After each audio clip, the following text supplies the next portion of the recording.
Welcome to With You where Podcast. we explore relationships and life transitions. I'm David. And I'm Tara. And today we're going to Plan B.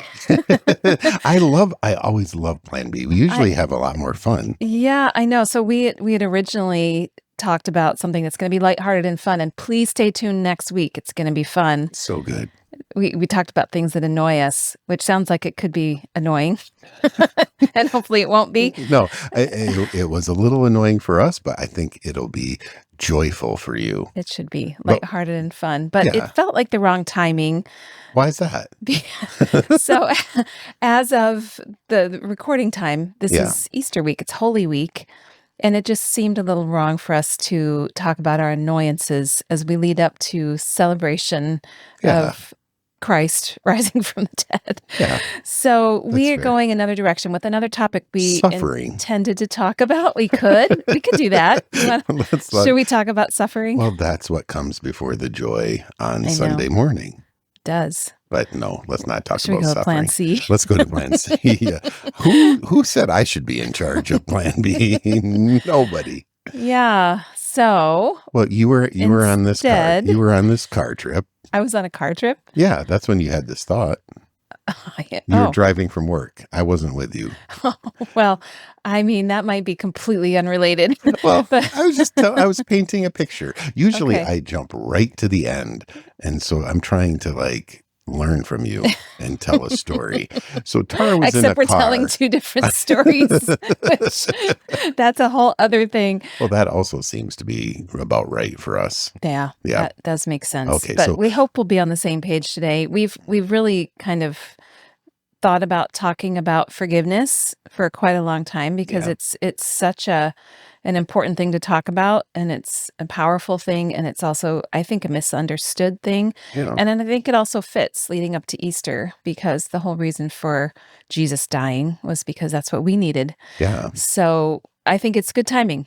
I'm with you. I I usually see what you did there. with you. Yeah, that's right. And I usually need forgiveness. And so Don't we all? I think both of that. I don't know where to start though. I have lots of ideas. Let's just be really boring and start with the general definition of what people say it is. Because I think that's part of the problem. Yeah. Because I did look this up, and I feel like I disagree with definitions that are out there. Okay. Well, tell me what you disagree with. Okay. Well, if you just start with the dictionary, right? The Webster's Dictionary says the first definition is it's to cease to feel resentment against. And we're going Okay, to go so wait there a with this. second. So just you can stop your feelings, Yeah. right? Let's just start with that. Yeah, So that's forgiveness not is just possible. stopping to feel resentment against somebody who's done wrong or Yeah. something like that. So I think that's problematic Yeah. because it's a lot easier said than done to just stop feeling a certain way. Yeah. And in the mental health literature, stopping your feelings is a defense. So that's Yeah. not forgiveness. It's more of a defense against actually feeling and trying to push things down or push them away, Right. which isn't about embracing, leaning in. It's avoiding. And so Right. I don't think forgiveness is avoiding. Well, and how often in therapy do you tell someone just stop feeling that way? How me? does that all work? the time. Yeah. All the time. I like Bob Newhart. He did this clip, and it's just it was stop it therapy. And this woman came in, and he just kept on saying, "Stop it, All the problems just stop it. And, So just yeah, stop feeling that way. stop it." Yeah. So let's just go with a little bit more thorough definition that's in the psychology literature. Oh, so, and this is kind of thrown around. I don't know who to credit it to. I couldn't find the original person who defined it this way, Let's but just say David Van Dyke. well, that would be wrong. I'm sorry. I forgive you. All right, so maybe we should say, Is that- what just happened? What just happened there? Do I really feel that way? I really do. Okay, so a basic definition that's a bit more accurate, maybe, says a conscious, deliberate decision to release feelings of resentment or vengeance toward a person or group who has harmed you, regardless of whether they actually deserve it. Okay, so let's break this down because the words in the Webster Dictionary are actually in this psychological definition. Right. I'm sure that's what it Yeah, started so with. cease to feel is, Well, it says release. yeah, so Release in feelings. Webster, it was cease to Cease. feel. Uh-huh. And in the psychological definition, it's a conscious, deliberate Mm-hmm. decision Mm-hmm. to release the feeling. Mm-hmm. And that's completely different than cease to feel. Mm-hmm. And Yeah. I like that it's a cognitive, it's a choice. Yeah. That, Well, we're going to talk about our top things that it is and it isn't. well, and you know what I like doing to make definitions good? I do the opposite. So like, what's an unconscious, unintentional reaction? And What do you mean? so when you say a conscious, deliberate decision to release feelings, Yeah. the opposite of that is an unconscious, unintentional Yeah. reaction. Right. And I think a lot of times that's actually what we do when someone hurts us, when there's difficulty happen, we're not aware of it, we react. Yeah. And it's really painful. Yeah, well, our first reaction isn't always going to be instant forgiveness, and so No. we'll get to that with our is and isn't. Okay, But so I've already jumped ahead in the oh well, story. as per usual. So Tara was driving a car. Yeah, I'm still trying to drive that car Okay, keep and not going. to the ending yet. So we have this release of feelings of resentment. Yeah, so that's just the idea of what we're talking about with forgiveness. It's kind of releasing that feeling of resentment against somebody who wronged you.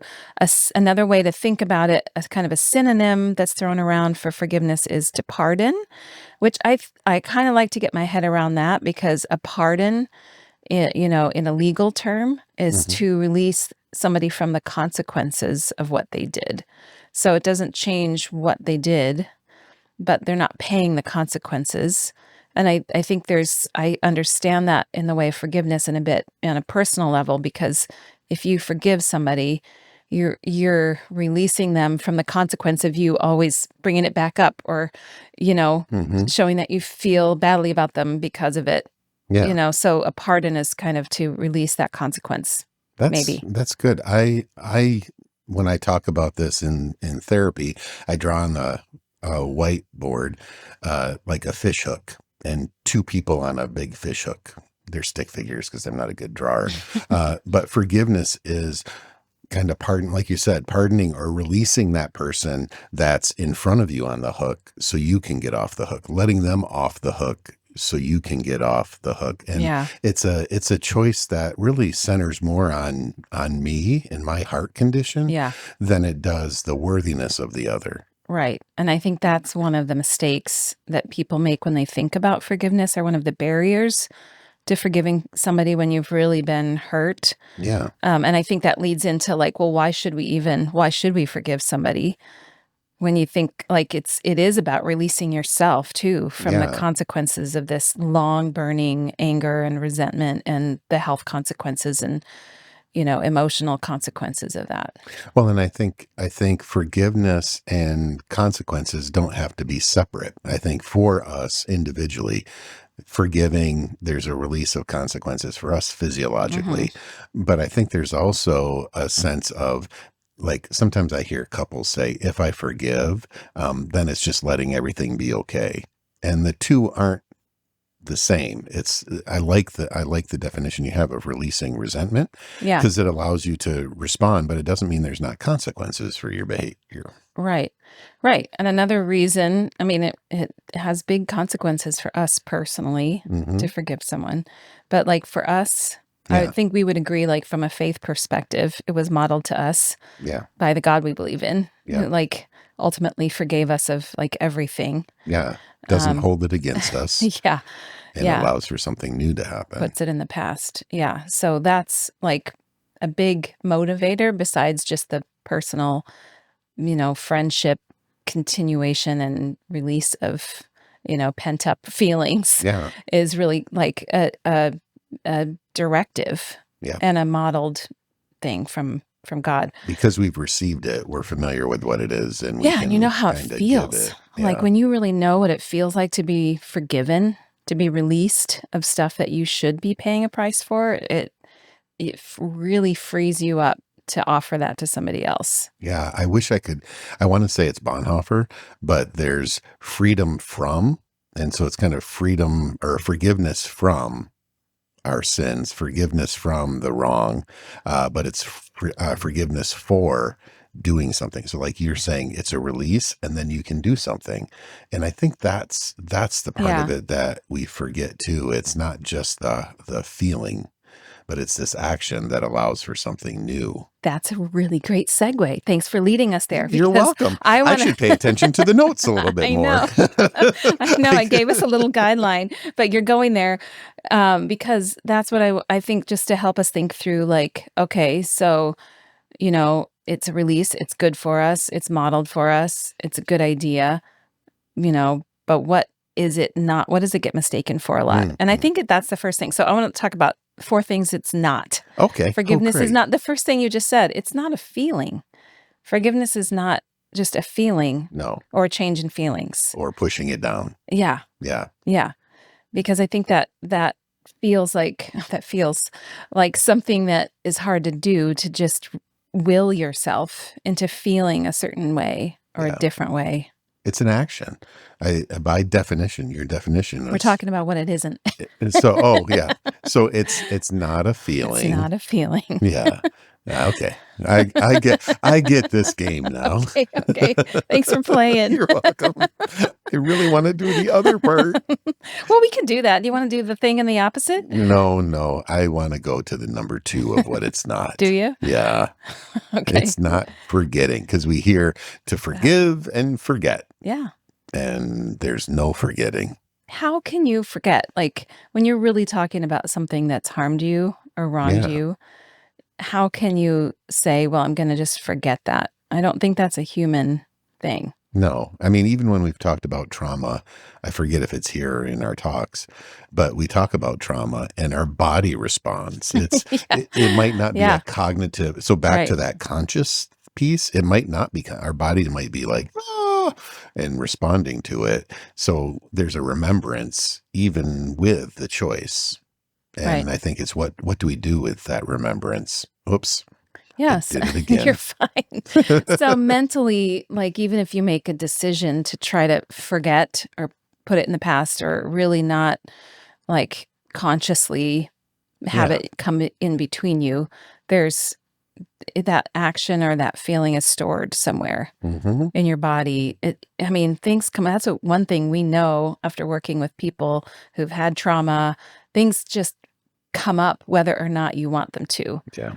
Memories, reactivity, all of that comes up. It might come up in an argument, between a couple, even if you're not, saying it out loud explicitly, bringing up a past hurt. It comes up in the way you react. Oh, yeah. And then I can see your reaction and I know what that is. And then I react, and we're not talking about anything. Right. But we're already heightened for fight. Yeah. Rather than kind of intentionally leaning in. Yeah. So if the forgetting is not possible, do you think that helps people think about forgiveness being more possible? If you're not trying to say, well, I can't forget it. I can't. Yeah. I think, again, back to our faith, there's a wonderful kind of interaction with the disciples with Jesus of how many times do I have to forgive this person? And everybody gets jacked up about the numbers. The number, I don't think the numbers mean anything other than 70 times 7. It's like 490 times, right? And it's a point of keep doing it. Yeah. Keep doing it, because, and I know my relationship with God, I continue to need for his forgiveness, and I'd be in trouble if it was like once and now we're done. Yeah, same in a human relationship. Right? Yeah, like, with you. Yeah. Yeah, I did it once. It's not happening again. Oh, man. But it can be the same thing that gets kicked up. And I think for me, if there's a memory of a hurt or something that I might want to hold against you, it's like, oh, here's another opportunity for me to live in that space of forgiveness, to realize the hurt, acknowledge it, and go, and I'm going to choose to not keep you on the hook on this one, because it also frees me up. Yeah. Yeah. Yeah, and I think there's something freeing in that too, in remembering that it's not a feeling, it's not forgetting, because it feels like, well, I can't force myself to feel a certain way, and I can't force myself to forget something that really harmed me. Right. So if you realize, okay, that's not what it is, it Yeah. feels more in reach. Because what we call trying to forget all the time is dissociation. Yeah. So, Yeah. I I mean, mean, there's a our lot of body defenses, does right? that. Yeah, Yeah. it's like I am going to cut myself off from the reality right now and go to. We used to watch the show Sherlock, and he would go to his mental palace. Yeah. Or your happy place, Or your or, happy place, and yeah. you go to a place where you're disconnected from the moment.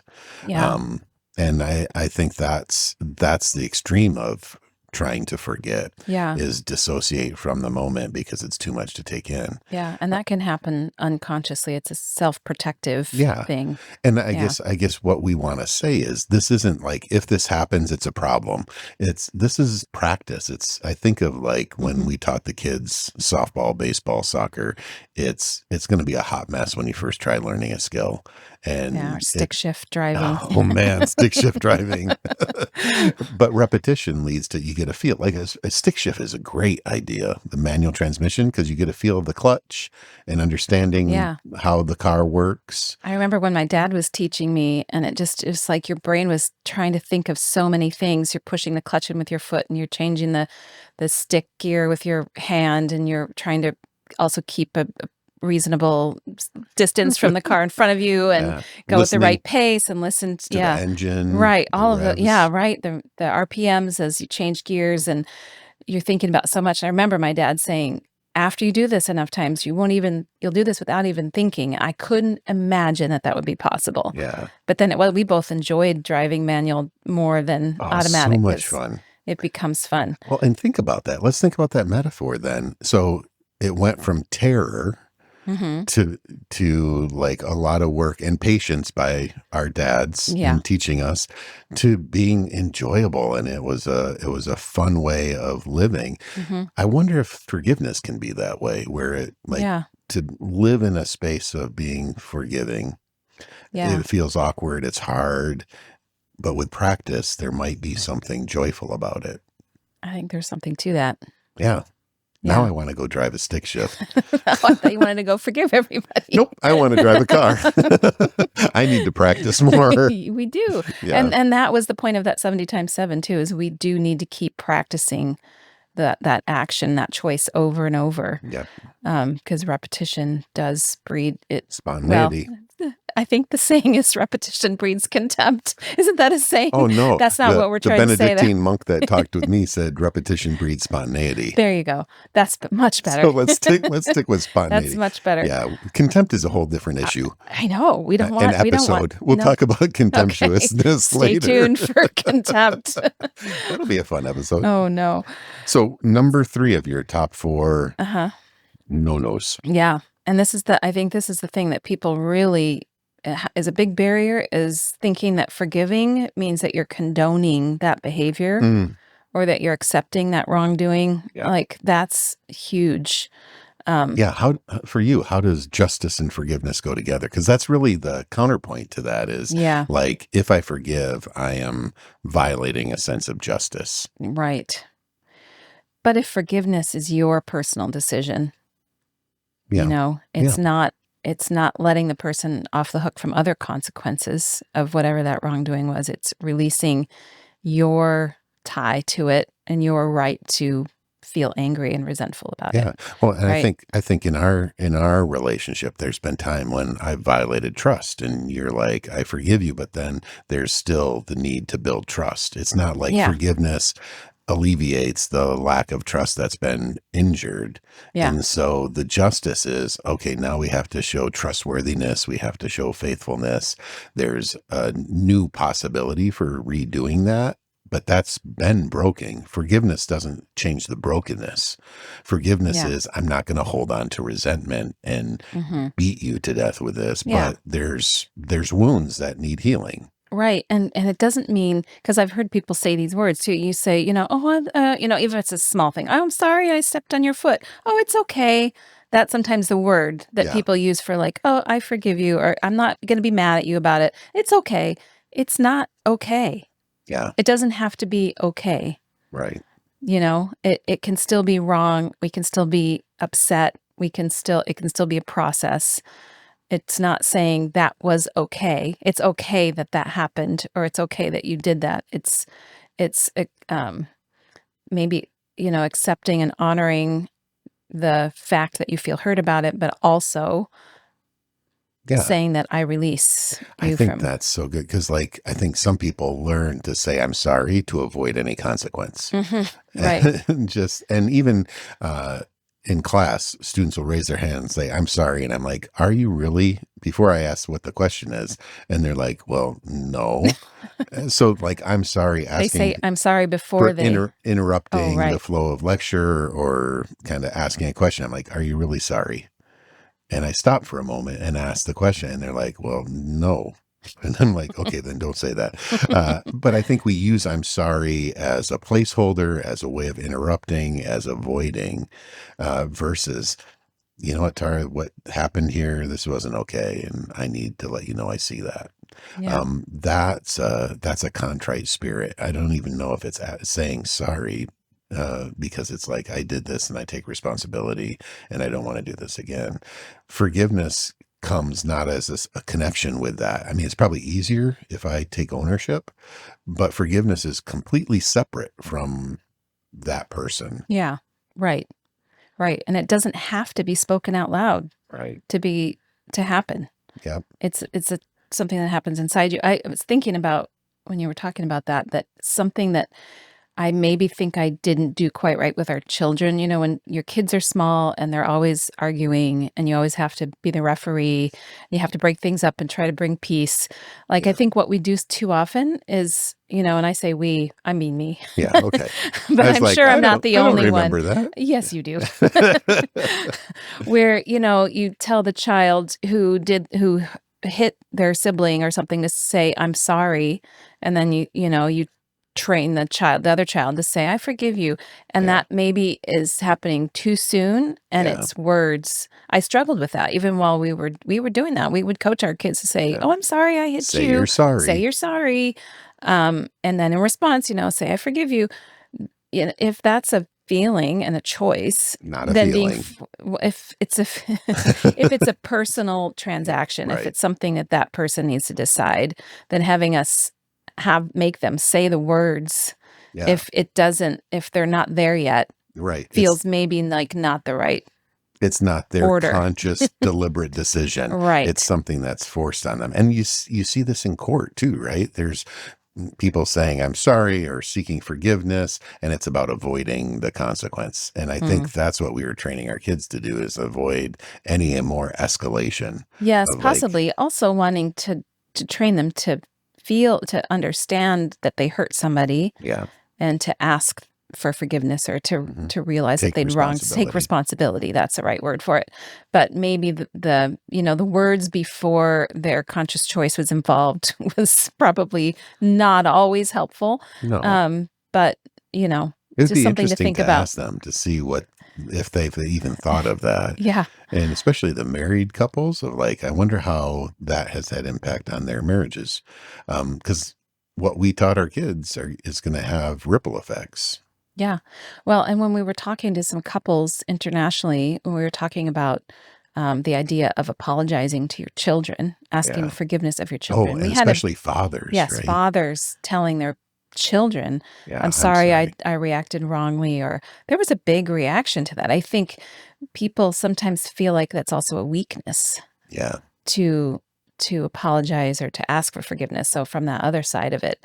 Yeah. And you're wounding respect. I think there is a Mhm. big part of that too. Like, if I am in a position of authority and say, oh, that was I take responsibility. It's showing vulnerability. It's showing weakness. It's showing, like, maybe I'm not deserving of respect, where I think Mhm. it's the exact opposite. I mean, that's what we Right. see. Right. Jesus didn't need forgiveness. And yet we see that humble, contrite spirit in Right. approaching others and being open.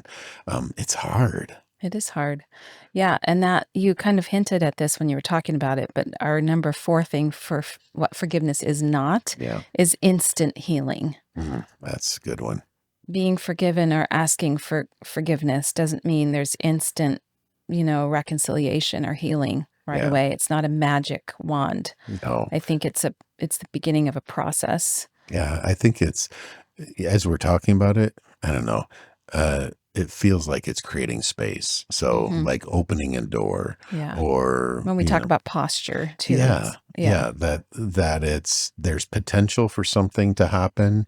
It's not the thing in and of itself. And I think about that in our faith, right? Forgiveness, like because of Jesus' life, death, and resurrection, he has forgiven us our sins. But that's opening a door. Do we Mhm. kind of enter into that relationship? Do we accept that and then live differently Yeah. from that space? There's the healing comes from both of those things Right. and are needed, but it's not the end. It's just like, woohoo, all right, forgiven. Now I can go and make the same mistake again. Right, good. Yeah. Right. And it's Yeah. like, no, that's not what it is at all. And Yeah. I think about that in terms of apologies or taking responsibility. It's not just acknowledging what was done, but then it's like, and what am I going to do going forward? Right. So it's like, I'm sorry for that. And here's how I want it to be different. Here's what I'm going to do to be different. Both of those things are really important. Right. And I think sometimes I get stuck on either end of that. Like, just like, I know there's times I don't want to apologize. I know I'm in the wrong. And it's just like stubbornness. And that makes forgiveness hard, even though it's Yeah. your choice to forgive or not to forgive. Right. Stubbornness is Yeah, hard to, it's much easier to forgive somebody who's asking for forgiveness and wanting to move forward. Much harder to forgive somebody who really doesn't feel they did anything wrong or wants to continue that action. yeah. Yeah, it's much harder. Yeah. All right. Well, let's get into. So those were really good for knots. Yeah. Uh, Well, it's and I not a think feeling, it's not a not feeling. a forgetting, not condoning or accepting that the wrongdoing behavior, and not instant healing. Yeah. So some people would say then the do's are the exact opposite. I think some of them are opposite, but Hmm. I think some of them are unique Hmm. and not kind of what we would call orthogonal. Okay. So like if you're on a continuum of like, don't do this, and Yeah. it's just the opposite ends, orthogonal kind of comes in at right angles. And so it can be, don't do this, but there's a slightly different thing to do. Okay. It's taking me back to my dissertation on delinquency. So top things we've talked about this a lot, but it's a choice.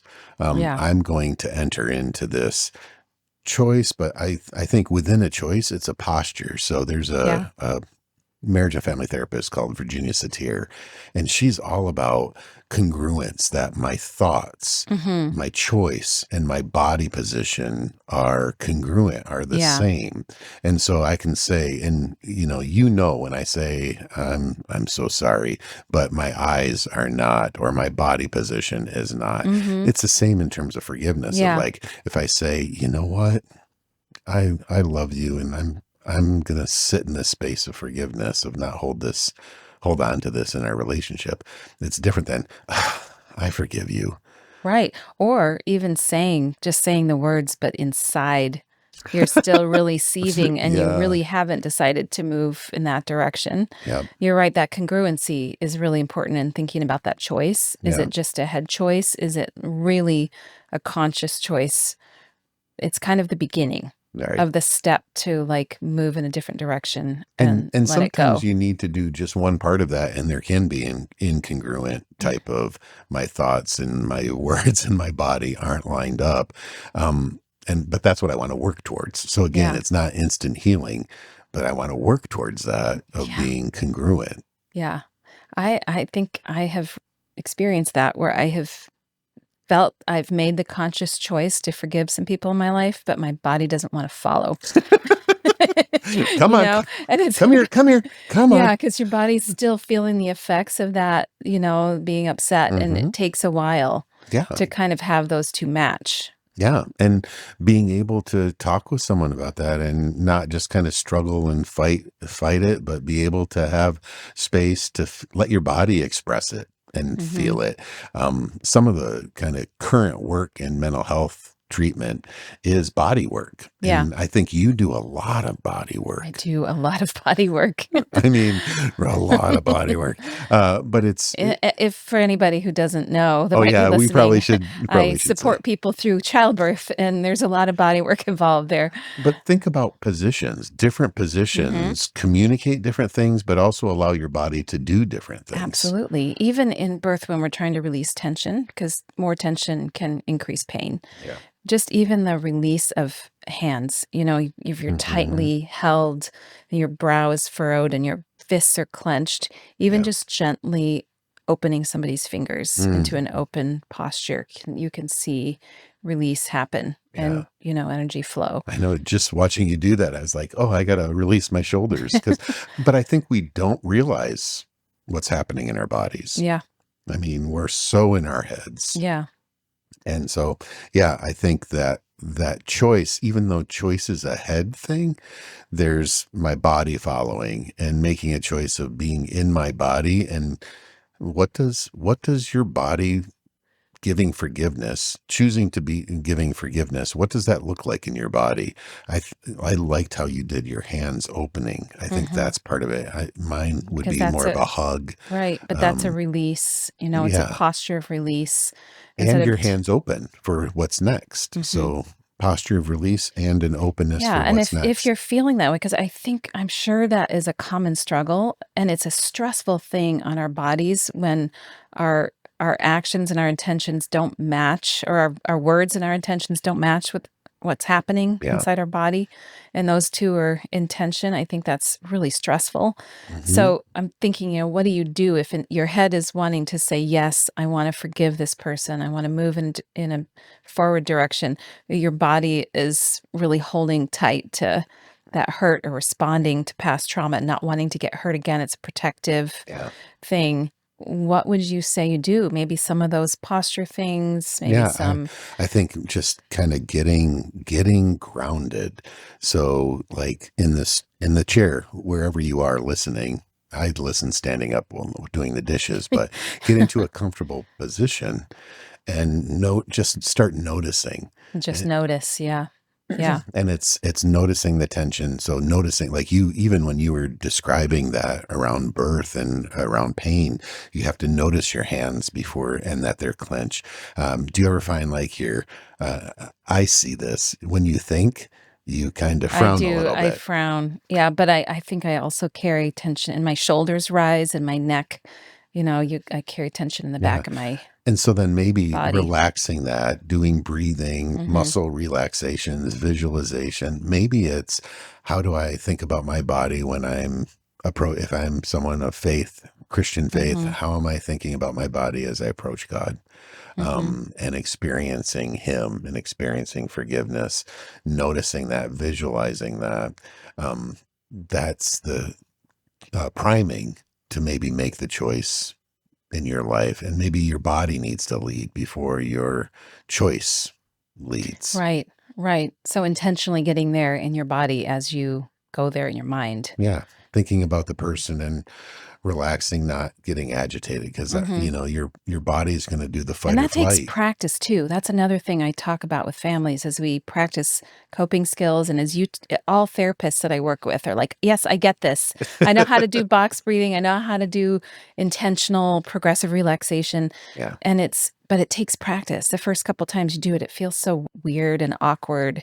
But just like the driving thing, like yeah, the more we practice getting intentional with our body and slowing down the breath and just noticing what's happening, the more we can get there yeah. more easily, and then maybe do some of that head work or prayer or whatever while we're in a Mhm. place where we can receive it, we can hear, we don't have the blood rushing through our ears, you Yeah. know?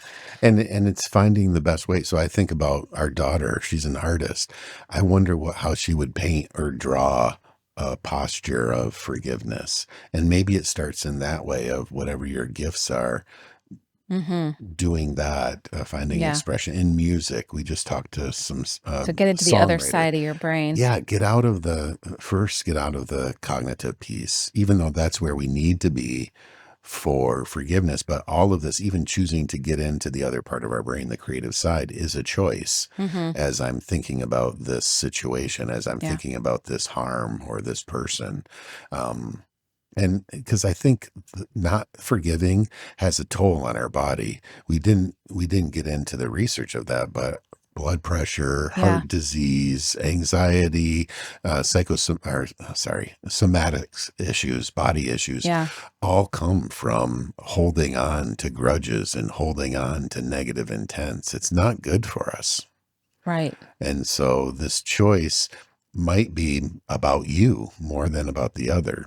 And Yeah. It so, it really it is mostly about you. yeah, First, I think, yeah, and then it extends to the other, and that's kind of the number two. If forgiveness is not about forgetting, it is about choosing grace. mm, Like, grace is a gift. yeah. I think we should unpack grace a little bit. Yeah, that could be a whole other Yeah, maybe, talk. but I think it's unmerited favor Mhm. is how I learned about it, and Yeah. so it's not something that's earned. Yeah. It's not something that's deserved. It's again, it's kind of that I care, I love, and for me, we talk about this in marriage. Of it's so much easier if I'm leaning into my relationship with God. And Mhm. I'm going to love you as an act of honoring him, frees me up to love in an Yeah, unmerited instead way. of the economy of, "Well, I did this for you, so you need to do this for me," and that gets very Yeah. exhausting And after a while. transactional. It's Yeah. not us really connecting deeply as Mhm. people. It's we have a commodity and we're buying and selling commodities. Well, that's not very romantic. No, it's really not. And but it's that idea of it's not deserved, but it's something that I want to give. And Mhm. this grace is undeserved love, undeserved compassion.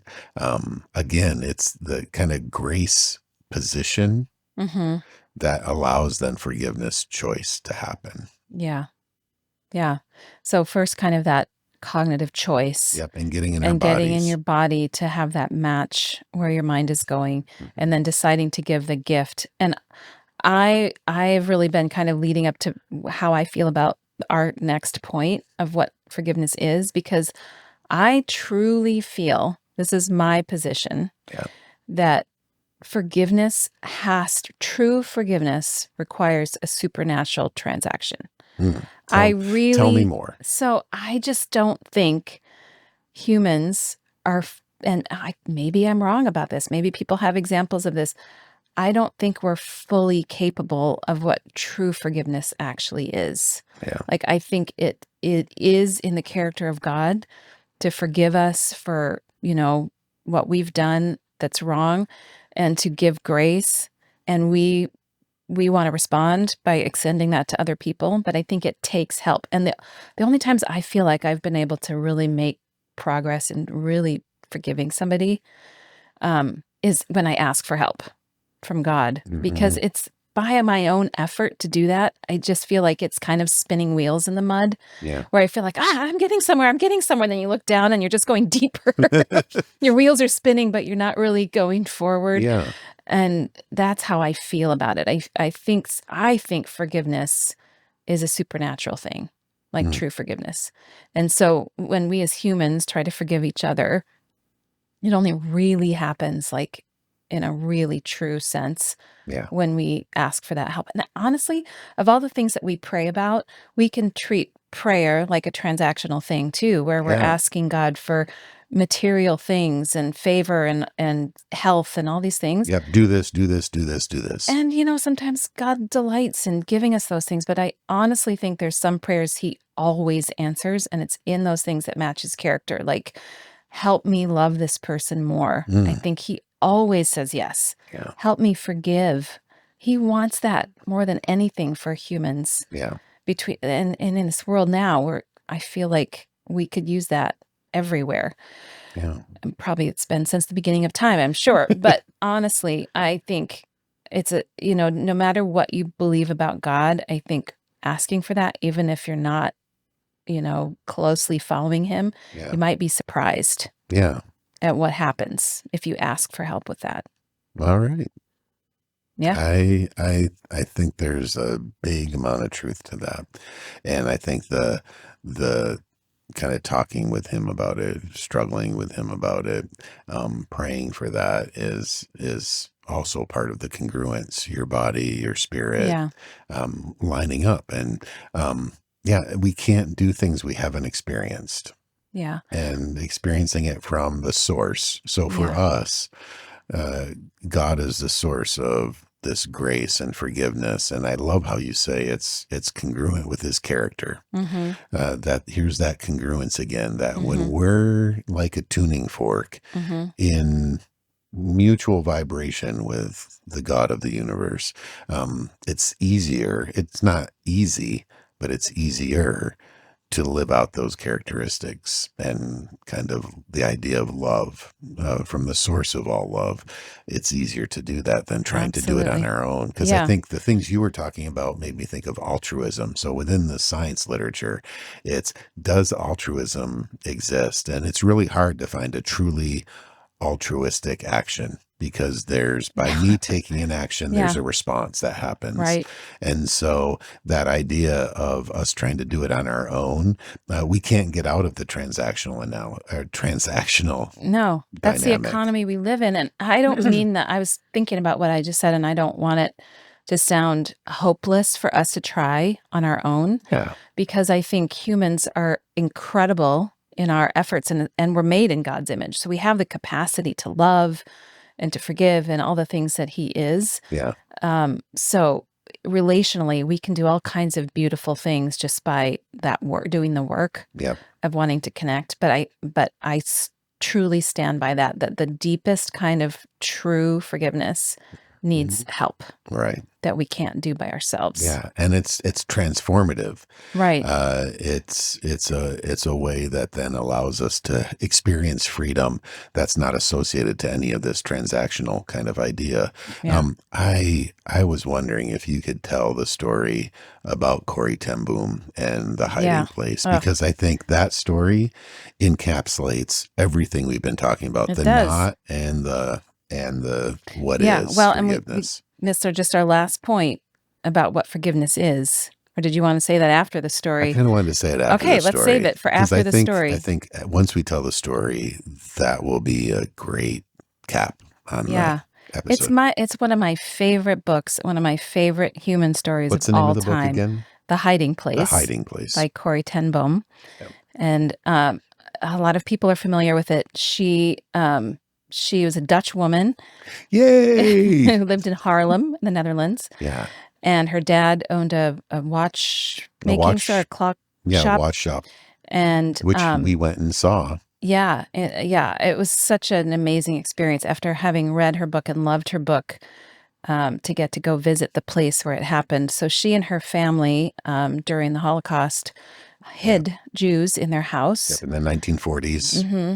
So they, when they found people in their town were in danger of being taken away to concentration camps, they built a secret wall inside their house, like a tiny little narrow space where they hid people. And the Nazis would come and search their house and not find them, but Yeah, eventually they did get found out. right. Um, But there and was they, this false wall that yeah, they could take a little bit of piece out, but it was usually hidden like by a bookshelf or under the stairs. And they're just a small, I mean, yeah. So this like the narrow width of a space, person. right? So they would live in there for several days. They lived silently, quietly in the attic And they had for drills, weeks. right?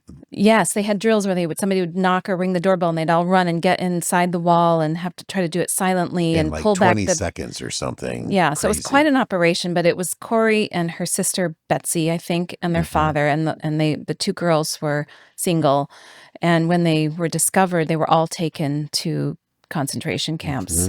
I think it Um, was Buchenwald, but I'm not sure. Oh, Ravensbrück, I Ravensbrück. Yeah, think, yeah, yeah. was where the sisters were. I'm not sure if their dad was in a different one. Yeah. Ultimately, their father died there, and Betsy, the sister. So in the book, Corrie tells of just the amazing experiences of being in this concentration camp and the work they had to do and the humiliations and the unspeakable things they lived through, just unbelievable things. Also, unbelievable ways that God made himself apparent to them.